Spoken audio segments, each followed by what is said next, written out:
నమస్తే, welcome to social post. నేను విష్ణు. ప్రస్తుత పాటు సీనియర్ ఫినాన్స్ ప్రొఫెషనల్ మెరుపుల మధు గారు ఉన్నారు. సార్ తో మాట్లాడదాం. సార్ మధు గారు నమస్తే. సార్ నమస్తే విష్ణు గారు. సార్ మధు గారు, ఇవాళ ఈ వీడియోలో పర్టికులర్ గా హెల్త్ ఇన్సూరెన్స్ గురించి కాస్త డీటెయిల్ గా మాట్లాడదాం. హెల్త్ ఇన్సూరెన్స్ గురించి ఎంత తెలిసినా కూడా తెలుసుకోవాల్సింది, తెలియాల్సింది ఇంకా చాలా ఉంటది. మనందరికీ హెల్త్ ఇన్సూరెన్స్ గురించి తెలిసింది గోరంత మాత్రమే, కానీ తెలియంది, తెలుసుకోవాల్సింది ఇంకా కొండంత ఉంటది. కాబట్టి ఇవాళ ఇప్పుడు మనం డీటెయిల్ గా హెల్త్ ఇన్సూరెన్స్ గురించి మాట్లాడుకుందాం. గత కొంతకాలంగా చాలా మంది, అంటే మన యూపీఐ యాప్స్ వచ్చాక ప్రతి ఒక్కరు కూడా ఈ హెల్త్ ఇన్సూరెన్స్ అనేది ఫోన్ పే లోనో, లేదంటే గూగుల్ పే లోనో, లేదంటే పేటిఎం లోనో, లేదంటే ఇంకా అతర్ ఫిన్టెక్ యాప్స్ లో చాలా మంది ఇన్సూరెన్స్ తీసుకుంటున్నారు. హెల్త్ ఇన్సూరెన్స్ ఇంకొంతమంది ఏం చేస్తున్నారంటే, ఈ ఇన్ఫ్లుయెన్సర్స్ ఎవరైతే ఉంటారో, influencers, YouTube influencers or insta influencers, వీళ్ళు చాలా రకరకాల ఇన్సూరెన్స్ ప్రోడక్ట్స్ ని ప్రమోట్ చేస్తుంటారు.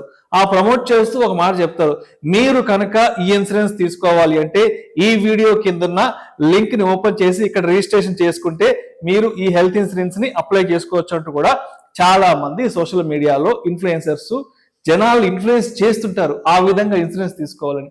అసలు మనిషి ఎవరో తెలియకుండా, మనకంటూ ఒక అడ్వైజర్ లేకుండా, మనకంటూ ఒక ఏజెంట్ లేకుండా, ముక్కు మొహం తెలియని యాప్ల్లోను, ముక్కు మొహం తెలియని కొన్ని ఆన్లైన్ సోర్సెస్ లో హెల్త్ ఇన్సూరెన్స్ తీసుకోవడం అనేది అసలు కరెక్ట్ అంటారు? అసలు జనరల్ గా మనం ఒక వస్తువును కొనాలనుకుంటే మన దగ్గర రెండు రకాల ఆప్షన్స్ ఉన్నాయండి. ఒకటి మనకు తెలిసిన షాప్ లో కొనడం, రెండు మనం ఆన్లైన్ లో బుక్ చేసుకోవడం. అయితే కొన్ని ఆన్లైన్ లో బుక్ చేసుకోవాల్సింది ఆన్లైన్ లోనే చేయాలి. ఏదైతే మనం ఒక పర్సన్ టు వన్ డిస్కస్ చేసి కొనాల్సి ఉంటే అవి వాళ్ళ దగ్గర డిస్కస్ చేసే కొనాలి. ఫర్ ఎగ్జాంపుల్, మీరు ఒక మంచి షర్ట్ చూసారు, అది మీరు ఆన్లైన్లో తీసుకోవడానికి ఆఫ్లైన్లో తీసుకోవడానికి తేడా ఏంటి? ఆన్లైన్లో మీకు కనబడంతగా ఫిట్టింగ్ ఉండకపోవచ్చు, ఒకవేళ మన డిసిజన్ రాంగ్ అయినా కూడా మనం లాస్ అయితే ఎంత? అందులో మహా అయితే 1000-2000 రూపాయలు పోతాయి షర్ట్ పైన. కానీ ఇన్సూరెన్స్ విషయానికి వస్తే ఇది ఒక లైఫ్ టైం కాంట్రాక్ట్. ఇది చాలా మంది ఏంటంటే మర్చిపోతారు. మీరు ఇప్పుడు కొనేది ఇట్స్ ఏ పేపర్. మిమ్మల్ని ఇన్సూరెన్స్ కంపెనీ చూడట్లేదు, మీ హెల్త్ కండిషన్ ఏంటో చూడట్లేదు, మీ పక్క వాళ్ళని అడగట్లేదు, రైట్? మీరు ఏదైతే ఆ లింక్లో ఎస్ఆర్నో కొడుతున్నారో లాస్ట్ పాలసీ ఇష్యూ అయిపోతుంది బేస్డ్ ఆన్ ద ప్రింటెడ్ మీరు ఎంటర్ చేసిన డీటెయిల్స్ని బట్టి. ఎప్పుడైతే మీరు దాన్ని అప్లికేబుల్ చేసుకుంటారో, ఒక క్లెయిమ్ పెడతారో, అప్పుడు అసలైన స్టోరీ అనేది మీ కళ్ళ ముందుకు వస్తుంది. మరి అప్పుడు నాకు తెలియదు సార్ అని అంటే, ఇన్సూరెన్స్లో నాకు తెలియదు అనే వర్డ్ అనేది యూజ్లెస్ అనమాట. ఇన్సూరెన్స్లో నాకు తెలియదు సార్, నా ఏజెంట్ చెప్పలేదు సార్, నేను అనుకోలేదు, ఇన్సూరెన్స్ అనేది అభ్యర్థించాల్సిన విషయం అనేది ఎప్పుడు యాడ్స్ లో చూస్తూ ఉంటాం. దాని అర్థం ఏంటంటే, నాకు ఈ ప్రోడక్ట్ సంబంధించిన కంప్లీట్ నాలెడ్జ్ ఉంది, నాకు ఈ కవరేజ్ కావాలి అని మీరు ఇన్సూరెన్స్ కంపెనీకి అభ్యర్థిస్తున్నారు, డిక్లరేషన్ చేస్తున్నారు. మీరు ఓటీపీ చేస్తున్నారు, లాస్ట్ లో ఓటీపీ అడుగుతారు, మీరు ప్రపోజల్ ఇదంతా కూడా కంటెంట్ మీరు ఓన్ గా ఎంటర్ చేశారు, అంత అర్థం చేసుకున్నారు, పూర్తి సమ్మతి మేరకే. అది చేసిన తర్వాత పాలసీ ఇష్యూ అవుతుంది. మళ్ళీ దాని తర్వాత నేను తెలియడానికి క్వశ్చన్ ఏముంటుంది? క్వశ్చన్ ఉండదు. అయితే ఇప్పుడు మీరు నేర్చుకోవాలనుకుంటే ఎక్కడైనా నేర్చుకోండి, కానీ ఈ ప్రపోజల్, హెల్త్ ఇన్సూరెన్స్ ప్రపోజల్ అనేది ఏదైతే ఉంటుందో, ఇది లైఫ్ లో ఒకే ఒక్కసారి తీసుకునే ప్రపోజల్. ఒకే ఒక్కసారి అంటే 100 సంవత్సరాలు మీరు బతికితే 100 సంవత్సరాలు ఇది ఉండాలి. తర్వాత మీ పిల్లలు, వాళ్ళ జనరేషన్ కంటిన్యూ అయిపోతుంది. అయితే ఈ చిన్న లాజిక్ అనేది మర్చిపోతున్నారు అందరూ. ఇది ఒక ఎలక్ట్రానిక్ గాడ్జెట్ లాగానో, ఇది ఒక చిన్న ఇంట్లో వాడే వస్తువు లాగానో మీరు ఆన్లైన్లో పర్చేజ్ చేసినప్పుడు అందులో ఏదైనా అవకతవకలు జరిగి మీకు తెలిసినా తెలియకపోయినా జరిగే మిస్టేక్స్ కి బాధ్యత అనేది 100% మీరే వర్తించాల్సి వస్తుంది. అయితే దానికి సంబంధించిన కొన్ని ఎగ్జాంపుల్ మీకు చెప్తాను. ఇప్పుడు దాదాపు ఒక 14 సంవత్సరాల నుంచి మేము చూసాను, దాదాపు 2200 హెల్త్ క్లెయిమ్స్ నేను హ్యాండిల్ చేశాను సార్ ఇప్పటి వరకు. సో ఈ క్లెయిమ్లలో నాకున్న గుర్తున్న ఒక 2 ఇష్యూస్ చెప్తాను, కొన్ని రియల్ టైం. ఎందుకనంటే మనకు రియాలిటీ అనేది ఇలా ఉందని తెలిస్తేనే కదా అసలు ఇది కొనాలా కొనద్దా అనేది మీకు తెలుసుకుంటారు. హెల్త్ ఇన్సూరెన్స్ లో ఒక క్లెయిమ్ అనేది XYZ కంపెనీ రిజెక్ట్ చేసింది. దాదాపు ఒక 4,75,000 క్లెయిమ్ అమౌంట్. ఆయన ఏంటంటే ఒక 10 సంవత్సరాల నుంచి హెల్త్ పాలసీ తీసుకొని ఉన్నాడు, ఒక 10 years నుంచి కడుతున్నాడు. ఒక 1 year బ్యాక్ మాత్రం కంపెనీ చేంజ్ చేశాడు, because of the sum assured ఎక్కువ ఉందని, బెనిఫిట్స్ ఎక్కువ వచ్చాయని చెప్పేసి. అయితే ఈయన చేసే సందర్భంలో ఏమనుకుంటాడు, నాకు 10 సంవత్సరాల సీనియారిటీ ఉంది, ఇంకా నా వెయిటింగ్ పీరియడ్స్ అన్ని కంప్లీట్ అయిపోయాయి, ఏదైనా సరే నాకు day 1 నుంచి వస్తుందనే భ్రమలో ఉండి చేంజ్ చేశాడు. అది దురదృష్టవశాత్తు వాళ్ళ వైఫ్కి ఈ గర్భసంచి రిమూవల్ చేయాలని చెప్పేసి డాక్టర్ ప్రిస్క్రైబ్ చేశారు. దీని ఏమంటారు, యూటరస్ రిమూవల్ అంటాం మనం. యూటరస్ రిమూవల్ లో ఈ క్లెయిమ్ పెట్టారు, క్లెయిమ్ కు వెళ్ళిపోయింది హాస్పిటల్కి. ఒక 1 hour 1.5 hour టైంలోనే రిప్లై వచ్చేసింది, ఇది మేము ఇవ్వలేమని చెప్పేసి. అదేంటి సార్, నేను 11 సంవత్సరాల నుంచి ఉన్నాను పాలసీలో, 10 సంవత్సరాలు బయట, ఇప్పుడు 1 సంవత్సరం ఇక్కడ ఆల్మోస్ట్ అని అంటే, అయితే మనం ఒక కంపెనీ నుంచి ఇంకొక కంపెనీకి చేంజ్ చేయడానికి పోర్టింగ్ అంటాం. పోర్టబుల్ అవుతాం కదా. పోర్టబుల్ అవుతాం కదా. పోర్టబుల్ టైంలో కూడా మీ యొక్క కంప్లీట్ హెల్త్ సమాచారం అనేది కొత్తగా అండర్ రైట్ చేస్తారు, ఎవాల్యుయేట్ చేస్తారు. ఇక్కడ జరిగింది ఏంటనంటే, తన గర్భసంచి ఇప్పుడు ఎప్పుడైతే రిమూవల్ ఉందో, అండర్ రైటర్ ఏమడుగుతాడు, క్వశ్చన్స్ చూస్తాడు. ఫస్ట్ ప్రిస్క్రిప్షన్ లో చూస్తారు. డాక్టర్ మనం ఏం క్వశ్చన్ చేస్తాడు, ఏమండి మీకు ఎప్పటి నుంచి ప్రాబ్లం ఉంది? ఆమె చెప్పింది ఏంటి, నాకు సో అండ్ సో డేట్ నుంచి ఇలా ప్రాబ్లమ్స్ ఉన్నాయి సార్ అని చెప్పాడు. మరి ఆ డేట్ అనేది పోర్టబిలిటీ డేట్ కంటే ముందుంది. పోర్టబిలిటీ డేట్ కంటే ముందుంది అని అంటే, నువ్వు ఒక పాలసీ తీసుకుంటావు అంటే ఏ ప్రాబ్లం ఉన్నా చెప్పు అంటుంది ఇన్సూరెన్స్ కంపెనీ. అక్కడ నో అని చెప్పేసి నాకు ఎలాంటి ప్రాబ్లం లేదని చెప్పేసినావు, ఇక్కడ ప్రాబ్లం ఉంది. మరి ఆ ప్రాబ్లం ఏంటి, ఇర్రెగ్యులర్ పీరియడ్స్, ఇర్రెగ్యులర్ పీరియడ్స్ వల్ల ఇప్పుడు గర్భాశయం రిమూవల్ చేయాల్సిన అవసరం అనేది పడింది. మరి అది జెన్యున్ గా క్లెయిమ్, ఇక్కడ ఫ్రాడ్ చేసింది అయితే ఏం లేదు. ఆ చిన్న ఇన్ఫర్మేషన్ మిస్ అయిపోయింది. ఏంటి, ఈ కంపెనీ కూడా చెప్పాలా అనేది కస్టమర్ తెలియదు. దాని తర్వాత ఇన్సూరెన్స్ కంపెనీ కూడా స్మార్ట్ గా ప్లే చేసేసింది. వాళ్ళు ఇవ్వాలంటే ఇవ్వచ్చు. అంటే అది మన దగ్గరకు వచ్చినప్పుడు కేసు దాన్ని కొంచెం మనం టేకప్ చేసేసి అంబుడ్స్మెన్ లో అక్కడిక్కడ కంప్లైంట్ చేసేస్తే మొత్తానికి అయితే వాళ్ళు పేమెంట్ చేశారు. కానీ దాదాపు కస్టమర్ ఫిక్స్ అయిపోయాడు, ఈ క్లెయిమ్ ఇంకా రాదు అని చెప్పేసి. ఆ 4,75,000 after paying 11 years of health insurance premium zero అయిపోయింది కదా. అవును. మరి ఇంత చిన్న విషయమే మనకి ఇంత పెద్ద ప్రాబ్లం తీసుకొని వస్తే, ఈ రోజు ఎంటైర్ హెల్త్ డీటెయిల్స్ తో ఒక కొత్త పాలసీ తీసుకున్నప్పుడు ప్రాబ్లం రాదని ఎట్లా అనుకుంటాం. ఇది ఒక కేసు. రెండో కేసులో ఇంకో విషయం అయితే ఇదైతే ఇంకా డిఫరెంట్ కేసు. చాలా మందికి అంటే మెటర్నిటీ అనగానే హెల్త్ ఇన్సూరెన్స్ లో మెటర్నిటీ కవర్ ఒకవేళ ఉన్న ₹1,00,000 కడితే మీకు ₹1,00,000 కవరేజ్ అనేది ఇస్తారు. 3 years ప్రీమియం ఒకేసారి కట్టండి, ఇట్లా 1 year వెయిటింగ్ ఇవన్నీ ఉంటాయి. సో ఈ రోజుల్లో మీరు చూడండి, ఫర్టిలిటీ సెంటర్స్ ఈ కేసెస్ మీరు ఎక్కువ చూస్తూ ఉంటారు. ఎక్టోపిక్ ప్రెగ్నెన్సీ అని అంటే గర్భాశయంలో కాకుండా ట్యూబ్స్ లో ప్రెగ్నెన్సీ వస్తుంది. అయితే మన దగ్గరకు ఒక కేసు వచ్చింది. ఆయన ఆల్రెడీ వాళ్ళ ఏజెంట్ కు ఎప్పుడైతే కాంటాక్ట్ చేశాడో ఆయన ఏం చెప్పారు, సార్ ఇది మరి ఈ మెటర్నిటీ కవరేజ్ అనేది మన దగ్గర లేదు సార్, మీరు తీసుకున్న పాలసీలో లేదు కాబట్టి ఇది రాదని చెప్పేశాడు. ఆయన కూడా ఆన్లైన్ అక్కడ ఇక్కడ వెతికాడు, ఎక్కడ కనబడలేదు. ఆ ఎగ్జాక్ట్ వాటి దేని గురించి వెతకాలని తెలియదు మనకి. ఇప్పుడు అక్కడ ప్రాబ్లం ఏంటి, రిమూవల్స్ అయితే చేయాలి, ప్రెగ్నెన్సీ అనేది రిమూవల్ చేయాలి, లేదంటే తల్లి ప్రాణం బతకదు, శిశువు కూడా బతకదు. తల్లి ప్రాణం బతికించాలి కదా. ఇప్పుడు బతికించాలి అని అంటే ఇది ట్రీట్మెంట్ చేయాలంటే డబ్బులు కావాలి. హెల్త్ ఇన్సూరెన్స్ లో అది క్లెయిమ్ వస్తుందా రాదు, ఎందుకంటే మెటర్నిటీ మన దగ్గర మెటర్నిటీ యాడ్ ఆన్ లేదు. ఇందులో అసలు ప్రెగ్నెన్సీ అనేది అసలు ఎంట్రీ లేదు. ఇది ఎక్టోపిక్ ప్రెగ్నెన్సీ అనేది ఆల్ ఇన్సూరెన్స్ కంపెనీస్ కవర్ చేయాలి యాజ్ ఫర్ రెగ్యులేటర్. అంటే తల్లి ప్రాణం బతికించుకోవడానికి చేయాల్సిన సర్జరీ ఇది. సో అలాంటప్పుడు ఏం చేసాము, మళ్ళీ ఆ క్లెయిమ్ రీయింబర్స్మెంట్ లో ఫైల్ చేసేసి, సార్ దీని ప్రాబ్లం పేరు ఎక్టోపిక్ ప్రెగ్నెన్సీ అంటారు, this is covered without any add on. అంటే ఇంత చిన్న ప్రాబ్లం. అట్లాంటి కేసెస్ లో మీరు చాలా మంది డెత్ కూడా చూసి ఉంటారు. ఈ మధ్యలో నేనైతే చాలా వరకు ఆర్టికల్స్ లో కూడా చదివాను, ఈ ఎక్టోపిక్ ప్రెగ్నెన్సీ వల్ల డెత్స్ అనేది పెరిగిపోతున్నాయి. ఎందుకంటే ఇది ఓవర్ నైట్ బ్లీడింగ్ స్టార్ట్ అయిపోతుంది, ఆపకుంటే చనిపోతారు. ఆపాలేనంటే మంచి స్పెషలైజ్ హాస్పిటల్ కావాలి. మంచి స్పెషలైజేషన్ హాస్పిటల్కి వెళ్ళాలంటే వాళ్ళు లక్షలు ఉంటాయి. ఇంకా లక్షలు ఏమంటే ఈ దగ్గర ఉన్న ఏ క్లినిక్ వెళ్ళిపోతావు, వాళ్ళకి అసలు ఆ ప్రాబ్లం ఐడెంటిఫై చేయడానికి కూడా రాదు ఒక్కొక్కరికి. మరి ఇక్కడ నువ్వు అద్భుతమైన పాలసీ తీసుకొని కూడా నువ్వు ఒక 5-6 సంవత్సరాల నుంచి రెన్యువల్ చేస్తున్నావు, టైం ప్రకారం శ్రద్ధతో ఉంటున్నావు, కానీ నీకు ఇన్ఫర్మేషన్ మిస్సింగ్ వల్ల నువ్వు ఎంత పెద్ద లాస్ అయిపోయావు. ఇట్లాంటి కొన్ని వందలు ఉంటాయి. అంటే చాలా మందికి వెయిటింగ్ పీరియడ్స్ తెలియదు, ఏ క్లెయిమ్ ఏ విధంగా అప్లై చేయాలనేది తెలియదు. అసలు ఒకవేళ ఇన్సూరెన్స్ కంపెనీ మిమ్మల్ని మోసం చేస్తే ఎక్కడ అప్రోచ్ కావాలనేది తెలియదు. మరి ఇప్పుడు నువ్వు లింక్లోనో లేకపోతే ఫోన్పేలోనో పేటిఎంలోనో ఎక్కడో కట్టేసుకుంటావు, వాళ్ళకి ఏముంది, వాళ్ళ కోడ్లు వేసేసుకుంటారు, ఒక 1 minute పని అది. కానీ ఇది మనం సర్వీస్ చేయడానికి ఒక పర్సన్ ఉండాలి. అక్కడికే వస్తున్నా మధుగారు. ఇప్పుడు ఒక ఏజెంట్ ద్వారానో ఒక అడ్వైజర్ ద్వారానో మనం ట్రావెల్ అవుతూ ఒక ఇన్సూరెన్స్ తీసుకొని మనకి ఏదైనా ప్రమాదం జరిగి హాస్పిటల్కి వెళ్ళి అది క్లెయిమ్ చేసుకుందాం అంటేనే 1,00,000 సమస్యలను ఎదుర్కోవాల్సి ఉంటుంది, 100 రకాల ప్రశ్నలకు సమాధానం చెప్పుకోవాల్సి వస్తుంది. మరి అంటే మనం ఒక త్రూ అడ్వైజర్ ద్వారా వెళ్తే కూడా 100 రకాల సమస్యలను హాస్పిటల్కి వెళ్ళాక అది డాక్యుమెంట్స్ రిజెక్ట్ అవ్వడము, లేదంటే క్లెయిమ్ రిజెక్ట్ అవ్వడము, అప్రూవల్స్కి సంబంధించిన ఇదంతా ఈ గోలంతా ఉంటుంది. అసలు ఇదేమీ లేకుండా గుడ్డిగా ముక్కు మొహం తెలియకుండా జస్ట్ ఒక యాప్స్లోకి వెళ్ళేసి ఒక హెల్త్ ఇన్సూరెన్స్ తీసుకున్న తర్వాత ఏదైనా అన్సర్టనిటీ, ఏదైనా ప్రమాదం జరిగే హాస్పిటల్కి వెళ్తే ఏంటి అసలు ఎలాంటి సిచ్యువేషన్స్ని ఎలాంటి కండిషన్స్ని ఫేస్ చేయాలి, ఒక అడ్వైజర్ ద్వారా కాకుండా జస్ట్ ఒక ఫిన్టెక్ యాప్స్ ద్వారా మనం ఇన్సూరెన్స్ తీసుకుని హాస్పిటల్కి వెళ్తే అక్కడ ఎటువంటి దారుణమైన సిచ్యువేషన్స్ మనం వినాల్సి వస్తుంది, చూడాల్సి వస్తుంది. అప్పుడు రియలైజ్ అయ్యే సిచ్యువేషన్స్ అక్కడ ఏం కనిపిస్తాయి మనకి? జనరల్ గా ప్రతి ఒక్కరు ఏం చేస్తారని అంటే పాలసీ చాలా మంది దగ్గర అడగండి, అసలు పాలసీ కాపీ వీళ్ళు మెయింటైన్ చేయరు. అర్ధరాత్రి ఫోన్లు వస్తూ ఉంటాయి మనకు కూడా. సార్ మేము ఇట్లా అన్నయ్యకి ఇదైంది సార్, ఇంట్లో వాళ్ళకి ఇదైంది, పాలసీ కాపీ లేదు సార్ నా దగ్గర. అంటే నీ దగ్గర తీసుకున్న పాలసీ కాపీ ఉండదు, ఇంకా అంటే కాంటాక్ట్ నెంబర్ ఉంది కాబట్టి అట్లీస్ట్ నువ్వు కాంటాక్ట్ చేయగలవు. అయితే ఇక్కడ ఒక చిన్న విషయం మీరు మర్చిపోయింది ఏంటంటే, నువ్వు ఇప్పుడు కొంచెం టెక్నికల్గా నాలెడ్జ్ ఉంది, నీకు కొంచెం ఎడ్యుకేటెడ్ కాబట్టి నువ్వు పాలసీ తీసుకున్నావు, దట్స్ ఫైన్. ఏ రోజైతే నువ్వు హాస్పిటల్ పట్టి ఐసీయూలో ఉంటావో, ఇప్పుడు మీ భార్య పిల్లలకి ఒక ఇన్సూరెన్స్ కంపెనీ అనేది ఉంటుంది, దానికి టోల్ ఫ్రీ నెంబర్ అనేది ఉంటుంది, దానికి మనం అప్రోచ్ కావాలి అనే విషయం తెలుసా?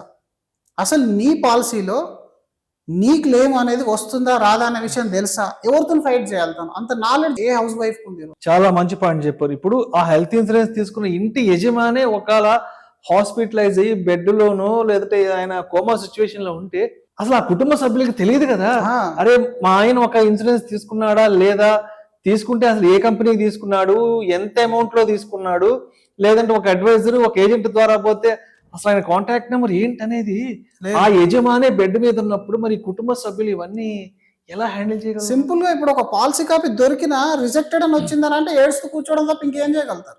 అక్కడ కార్పొరేట్ ఇక్కడ కార్పొరేట్ మధ్యలో తెలివి అనుకుంటున్నది మీరే. అట్లీస్ట్ మీ దగ్గర ఒక హ్యూమన్ కాంటాక్ట్ ఉంటే, ఒక 1 పాయింట్ ఆఫ్ కాంటాక్ట్ ఉంటే మీరు అట్లీస్ట్ అడగలుగుతారు, సార్ ఇది ఎందుకు రాదు అని. మీ దగ్గర అడగడానికి లేదు కదా, మీకు వచ్చిన ఆ లెటర్లో కూడా మీరు చదువుకోవడానికి 3 రోజులు పడుతుంది అర్థం కావడానికి ఏ రీజన్ మీద రిజెక్ట్ అయిందని. సో ఇక్కడ ఏంటంటే ఈ చిన్నదే మళ్ళీ అందరి ఒకటి ఏంటంటే ఇప్పుడు ఈ ఆన్లైన్లో తీసుకుని ఆఫ్లైన్లో తీసుకోవడం అనేది ఇక్కడేదో డిస్కౌంట్ కూడా లేదు కదా, సేమ్ ప్రీమియం. వేరే మీరు ఏజెంట్ దగ్గర తీసుకుంటున్నారా లేదా బ్యాంకులో తీసుకుంటున్నారా పోర్టల్లో తీసుకుంటున్నారా, ప్రీమియం ఈ సేమ్. మళ్ళీ మీరు దానికోసం అనవసరంగా ఇట్లాంటి రిస్క్ తీసుకోవాల్సిన అవసరం ఏముందో నాకైతే అర్థం కాదు. ఎప్పుడైనా సరే ఈ పాలసీ అనేది ప్రపోజల్ అనేది లైఫ్ టైం అన్నప్పుడు ఎంత జాగ్రత్తగా తీసుకోవాలి, ఆ జాగ్రత్త అనేది ప్రతి ఒక్కరూ మిస్ అయిపోతున్నారు అనమాట. సో దీనికోసమనే మీరు అసలు దాని గురించి తెలుసుకోండి, ముందు దానిలో తెలుసుకోండి. ఏ ఇన్సూరెన్స్ కంపెనీలోకి వెళ్ళినా ఏదో ఏ హాస్పిటల్లోకి వెళ్ళినా అక్కడ పక్కన బాధితులు కనబడతా ఉంటారు. అక్కడ కనబడుతూ ప్రతి కార్పొరేట్ హాస్పిటల్ చూడండి ఫోన్లు పట్టుకొని అటు కొడుతూ ఇటు కొడతా ఉంటారు. ఇంకొంతమంది అసలు ఎక్కడ ఏం చేయాలో అర్థం కాదు, ఆ పక్కనే చూసి కాపీ అవుతా ఉంటారు. మీకు క్లెయిమ్ వచ్చిందా సార్, నాకు క్లెయిమ్ రాలేదు, మీకు క్లెయిమ్ వచ్చిందా సార్, నా దగ్గర 2 గంటలు అయింది 3 గంటలు అయింది, ఇలా కుస్తీలు పడతా ఉంటారు అక్కడ. అంటే ఎలా ఉంటదంటే జనాలు అనవసరమైన అన్ని విషయాల గురించి తెలుసుకుంటారు కానీ అవసరమైన విషయాల గురించి మాత్రం తెలుసుకోరు. దాని గురించి కనీసం ఇంట్లో కుటుంబ సభ్యులతో కూర్చొని కూడా మాట్లాడరు. ఎస్పెషల్లీ హెల్త్ ఇన్సూరెన్స్ కి సంబంధించో లేదంటే టర్మ్ ఇన్సూరెన్స్ సంబంధించో లేదంటే ఇంకేదైనా ఇన్వెస్ట్మెంట్స్ కి సంబంధించో లేదంటే సేవింగ్స్ కి సంబంధించి అసలు ఈ కుటుంబ సభ్యులందరూ కూర్చొని మాట్లాడుకోవడం అనేది, భర్తకి సంబంధించిన ఇన్వెస్ట్మెంట్స్ ఏమన్నా ఉంటే భార్యతో కూర్చొని మాట్లాడడం, లేదంటే భార్యకి సంబంధించిన ఇన్వెస్ట్మెంట్స్ ఉంటే భర్తతో కూర్చొని మాట్లాడడం అనే కల్చరు అసలు ఎక్కడా ప్రపంచంలో దేశంలో ఎక్కడా లేదు, అస్సలు లేదు సార్. ఇప్పుడు మనం ఫస్ట్ మాట్లాడుకున్న ఇన్సిడెంట్ లో కూడా ద ఇర్రెగ్యులర్ పీరియడ్స్ అనేది హ్యూమన్ ప్రాబ్లం, అంటే ఉమెన్ ప్రాబ్లం అయినప్పుడు మేల్ పాలసీ తీసుకుంటుండు. మీరిద్దరు కాంటాక్ట్ లోనే లేరు పాలసీ తీసుకున్నప్పుడు. నీ హైట్ అయినా చెప్పేసి, నీ వెయిట్ చెప్పేసి, ఆమె ఆరోగ్యంగా ఉందని చెప్పేసి అసలు ఆమెను అడిగిన నువ్వు మీ భార్యను అడగాలి కదా. ఇప్పుడు మరి ఇట్లాంటి క్వశ్చన్స్ అడుగుతున్నారు ఇన్సూరెన్స్ కంపెనీ వాళ్ళు, నీ హైట్ వెయిట్ ఇవన్నీ అడుగుతున్నారు, మరి ఇట్లా హెల్త్ కండిషన్ ఏమైనా ప్రాబ్లం ఉందా నువ్వు అడుగుంటా ఆమె చెప్తుంది కదా. కనీసం అది అడుగున్నా ఆ భార్యకి తెలుసుంటది, ఆ రోజు మా ఆయన ఇన్సూరెన్స్ తీసుకున్నాడే నన్ను ఈ ప్రికాషన్స్ ఇవన్నీ అడిగాడు కదా అని తెలుస్తుంది కదా. ఇప్పుడు అక్కడ అడగకపోవడం వల్ల కదా పెద్ద సమస్య అనేది వచ్చింది. అసలు మొగుడు పిల్లలు మాట్లాడుకొని చావరు ఫస్ట్ ఇళ్లలో ఈ విషయాలు. అసలు ఇన్సూరెన్స్ టాపిక్ వచ్చింది అని అంటే జెంట్స్ ఎలా ఉంటారు అంటే మోనోపోలిక్ అయిపోయారు కంప్లీట్ గా. సార్ మా ఫ్యామిలీలో మీరు అడిగేది ఏమో సార్, మొత్తం నేనే, మొత్తం నువ్వు కాదు, దేర్ ఇస్ ఎ ఫ్యామిలీ, వాళ్ళని మీరు అడగాలి, వాళ్ళతో డిస్కస్ చేయాలి. ఆదాయ వ్యయాలే కాదు ఇన్సూరెన్స్ పాలసీలు అన్నిటికంటే ముఖ్యమండి. మీ ఆస్తులు ఎక్కడికి పోవు, కానీ మీరు పోతే మీరు హాస్పిటల్లో పడితే మెయిన్గా మీకు యూజ్ అయ్యేది ఇన్సూరెన్సే. అన్నిటికన్నా ముందు ఇది చేయాలని చెప్తాం. ఇది చేసేటప్పుడు కూడా ఫ్యామిలీతో ప్రాపర్గా డిస్కస్ చేసి, అడ్వైజర్తో డిస్కస్ చేసి, మరి నాకు రాబోయే సమస్యలు ఏంటి, ఇప్పుడు కరెంట్ ఎలాంటి సమస్యలు ఫేస్ చేస్తున్నారు అది తెలుసుకొని ఓవర్కమ్ గా అయ్యే ప్రయత్నం అనేది చేయాలి తప్ప కానీ ఎక్కడ పడితే అక్కడ పాలసీ ఏం మాట్లాడుకోరు.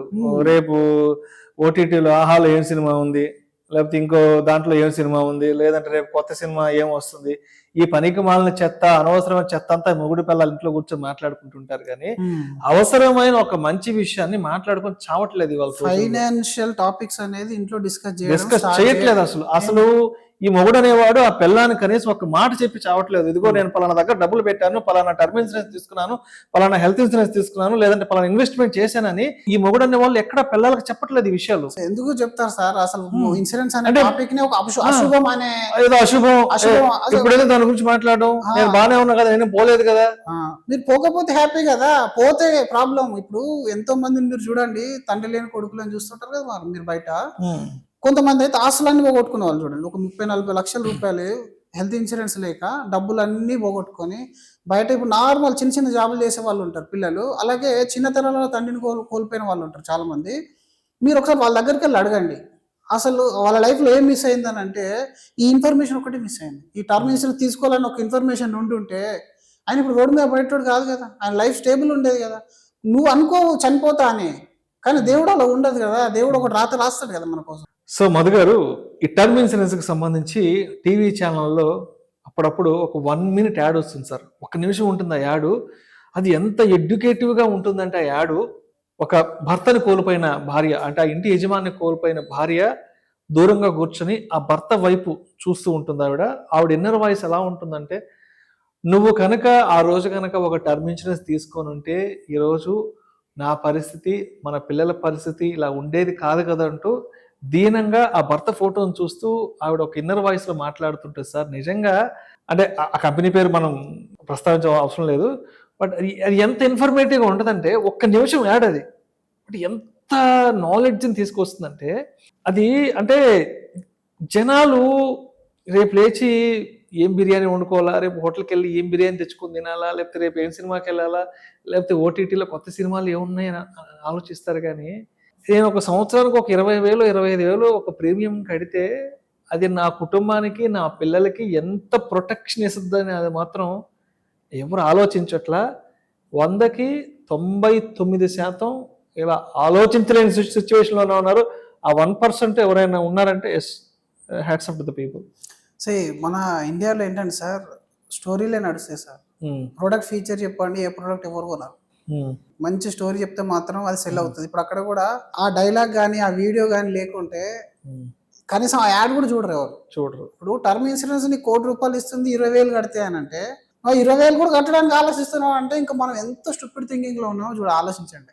ఎప్పుడు డబ్బు డబ్బు డబ్బు సంపాదన కానీ నువ్వు ఈరోజు నెలకు 5 లక్షలు సంపాదించినా నీ దగ్గర 5 లక్షలే ఉంటాయి సార్. చాలా మందిని చూస్తాం, నెలకి 1,00,000, 2 లక్షలు, 3 లక్షలు, 4 లక్షలు, 5 లక్షలు ఈ రోజుల్లో సంపాదిస్తున్నారు. నెలకి 4-5 లక్షలు సంపాదించడం అనేది కూడా ఇవాళ రోజు నథింగ్ అయిపోయింది. పొరపాటున ఏదైనా ఒక హెల్త్ ఇన్సూరెన్స్ గురించి, టర్మ్ ఇన్సూరెన్స్ గురించి మాట్లాడితే, అబ్బా మా దగ్గర డబ్బులు మిగలట్లేదు, 20వ తేదీ రాగానే మొత్తం అయిపోతున్నాయి, ఈసారి ఎప్పుడైనా చూస్తూ ఉంటారు. కానీ అనవసరమైన చెత్త కొనడానికి, ఈ కామర్స్లో షాపింగ్లు చేయడానికి, వీకెండ్లో సినిమాకి వెళ్ళడానికి, హోటళ్ళ మీద పడి కమ్మగా బిర్యానీ తినడానికి మాత్రం డబ్బులు ఉంటాయి. కానీ తనని కాపాడుకోవడానికి, తన కుటుంబాన్ని కాపాడుకోవడానికి సంవత్సరానికి ఓ 20,000 15,000 ఎంతో కొంత కట్టి ఒక మంచి ఒక టర్మ్ ఇన్సూరెన్స్, ఒక హెల్త్ ఇన్సూరెన్స్ తీసుకోవాల్సిన ఆలోచన ఎవరు అనుకోరు. అది ₹1,00,000 సంపాదించేవాడు అలానే ఉన్నాడు, 2 లక్షలు, 3 లక్షలు, 4 లక్షలు, 5 లక్షలు సంపాదించేవాడు కూడా ఇదే పర్సెప్షన్ లో ఉన్నారు. జనాల్ని మనం ఎంత మోటివేట్ చేద్దాం అనుకున్నా, ఎంత ఎడ్యుకేట్ చేద్దాం అనుకున్నా ఏం చేయలేము. అసలు ఈ రోజుల్లో ఇన్సూరెన్స్ పాలసీలు ఎలా ఉంటున్నాయంటే, నువ్వు ఆ కట్టే 20,000 కూడా ఒకవేళ నీకు ఏం కాకపోతే 30 ఏళ్ళ నువ్వు కవరేజ్ తీసుకున్నావు, 20,000 కడుతున్నావు ₹1,00,000 కవరేజ్కి, ఒకవేళ నీకు ఏం కాకపోతే నీకు కట్టిన ప్రీమియం మొత్తం వాపస్ ఇస్తా అంటున్నాయి. ఇంకా అంతకంటే ఏం కావాలి నీకు మోటివేషన్? నువ్వు కట్టింది 20,000, మహా అయితే 30 ఏళ్ళలో 6 లక్షలు కడతావు. ఓకే, 30 ఏళ్ళలో 6 లక్షలు, అంత కూడా పడదు. నేను ఎక్కువ హైయర్ సైడ్ చెప్తున్నాను. మీరు 10 years పేమెంట్ పెట్టుకుంటే అయితే అంత కూడా పడదు. ఆ కట్టిన 4 లక్షలు 5 లక్షల రూపాయలు కూడా మళ్ళీ నీకే రిటర్న్ ఇచ్చేస్తా ఉంటున్నాయి. మరి స్టిల్ తీసుకోవట్లేదు జనాలు చాలా మంది. అంటే ఇప్పుడు అవేర్నెస్ పెరిగింది, కానీ మనం చెప్పేది ఒకటే, రేపటి రోజున నీ ఫ్యామిలీని రోడ్డు మీద వదిలిపెట్టడం నీకు ఇష్టం ఉంటే తీసుకోకు, కానీ నీ ఫ్యామిలీకి సెక్యూరిటీ ఇవ్వాలి, నేనున్నా లేకున్నా. ఇంకొంతమంది హెల్త్ ఇన్సూరెన్స్లో అయితే ఆస్తులు పోయినా సరే కానీ హెల్త్ ఇన్సూరెన్స్ అనే టాపిక్ వాళ్ళ మైండ్లోనే కూర్చోవట్లేదు. ఆస్తులు ఒక సైడ్ ఆస్తులు అమ్మడానికి కూడా రెడీ ఉన్నారు, కానీ ఈ చిన్న చేంజ్ అనేది చేయట్లేదు. మళ్ళీ అందులో డబ్బు ఉన్న వాళ్ళు తొందరగా తీసుకుంటున్నారు సార్. సెలబ్రిటీలు తీసుకుంటున్నారు, పొలిటీషియన్ తీసుకుంటున్నారు, మిడిల్ క్లాస్, లోవర్ మిడిల్ క్లాసే వీళ్ళు తీసుకోరు. వీళ్ళు లోన్లు తీసుకొని అసెట్స్ అయినా కొంటారు, కానీ హెల్త్ ఇన్సూరెన్స్, లైఫ్ ఇన్సూరెన్స్ విషయానికి వచ్చేసరికి ఇదేదో నా ఆస్తి అంతా పోతుంది అనే విషయంలో ఉన్నారు. ఒకప్పుడు ఇన్సూరెన్స్ సేల్స్ వేరు. ఒకప్పుడు కావాలని కొన్ని పాలసీలు అమ్మేవారు. కానీ ఇప్పుడు మారినాయి. సమాజంలో ఇప్పుడు కొన్ని పాలసీలు మారిపోయినాయి. టర్మ్ ఇన్సూరెన్స్ అంటే కొత్తగా వచ్చింది. హెల్త్ ఇన్సూరెన్స్‌లో కవరేజ్ ₹1,00,00,000 దాకా దొరుకుతుంది. అన్ని కలిపి కూడా మీ సంవత్సర ఆదాయంలో 10% కూడా ఖర్చు కాదు. మీరు ఆ 10% గనుక ఇన్సూరెన్స్ కంపెనీకి ఇస్తే మీ 90% వెల్త్ అనేది ప్రొటెక్టెడ్ ఉంటుంది. ఆ 10% కూడా అక్కడిక్కడ తగలేయకండి. మంచి ప్రాపర్ ఇన్‌స్టిట్యూట్ దగ్గరో, మంచి అడ్వైజర్ దగ్గరనో, తెలిసిన వాళ్ళ దగ్గరనో తీసుకోండి. ఏ పాలసీ తీసుకోవాలనేది మన కంటిన్యూషన్ సెషన్‌లలో కనబడతా ఉంటాయి. ఆ సెషన్‌లలో చూసి నేను ఏ పాలసీ తీసుకోవాలనేది డిసైడ్ కాండి. డైరెక్ట్ ఈ క్వెషన్ తీసుకెళ్ళి మీ ఏజెంట్ ముందర పెట్టండి. ఇంక మోసపోయే ఛాన్సే లేదు. ఇంకా రానున్న ఎపిసోడ్‌లలో ఇంకా డెప్త్‌గా కవర్ చేసే ప్రయత్నం అనేది చేద్దాం సార్. ఇప్పటికైతే పైన నేను కవర్ అంటే చేస్తున్నాను. మనం ఎంత కూర్చొని, ఎంత గొంతు చించుకొని, మనం ఎంత ఎనర్జీ లెవెల్స్ పాడు చేసుకొని మాట్లాడినా ఇవన్నీ వేస్ట్ అయిపోతాయి. జనాలు ఎలా ఉన్నారంటే, వచ్చే నెల ఏం పండగ వస్తుందా? పండగ వస్తే ఊరెళ్దామా? ట్రైన్‌కి వెళ్దామా? లేకపోతే బస్‌కి వెళ్దామా? నెక్స్ట్ 2 మంత్స్ తర్వాత పండగలు ఏమున్నాయి? నెక్స్ట్ 3 మంత్స్ తర్వాత లాంగ్ వీకెండ్ ఏముంది? శుక్రవారం, శనివారం, ఆదివారం చూపించుకోవద్దా ఉన్నదంతా. ఏముంది? ఇదే పని అయిపోయింది. లాంగ్ వీకెండ్ ఎప్పుడొస్తుంది? ఎప్పుడు రైలు పట్టుకొని ఊరెళ్తాము? ఎప్పుడు బస్సులు పట్టుకొని ఊరెళ్తాము? అసలు రైలు ఖాళీ ఉండట్లేదు, బస్సులు ఖాళీ ఉండట్లేదు, ఫ్లైట్లు ఖాళీ ఉండట్లేదు, రోడ్లు ఖాళీ ఉండట్లేదు. ఆ! అసలు ఒక షాపింగ్ మాల్ ఖాళీ ఉండట్లేదు, ఒక గుడి ఖాళీ ఉండట్లేదు, ఏది ఖాళీ ఉండట్ల. హాస్పిటల్ కూడా ఖాళీ ఉండట్లేదు. హాస్పిటల్‌లో కూడా ఖాళీగా ఉండట్ల. ఇవన్నీ చేయడం వల్ల హాస్పిటల్ కూడా ఖాళీగా ఉండట్ల. హాస్పిటల్‌లో ఖాళీ ఉండట్లేదు. మొత్తానికి వీటన్నిటి మీద ఉన్న శ్రద్ధ దీని మీద పెట్టట్ల. దీని మీద పెట్టట్లేదు. కనీసం ఈ వీడియో చూసి ఒకరో ఇద్దరో రియలైజ్ అయితే నిజంగా హ్మ్. వాళ్ళకి హ్యాట్స్ ఆఫ్ చెప్పుకోవచ్చు. Right. Thank you sir. Thank you so much Thank you. Madhu గారు. Thank you so much.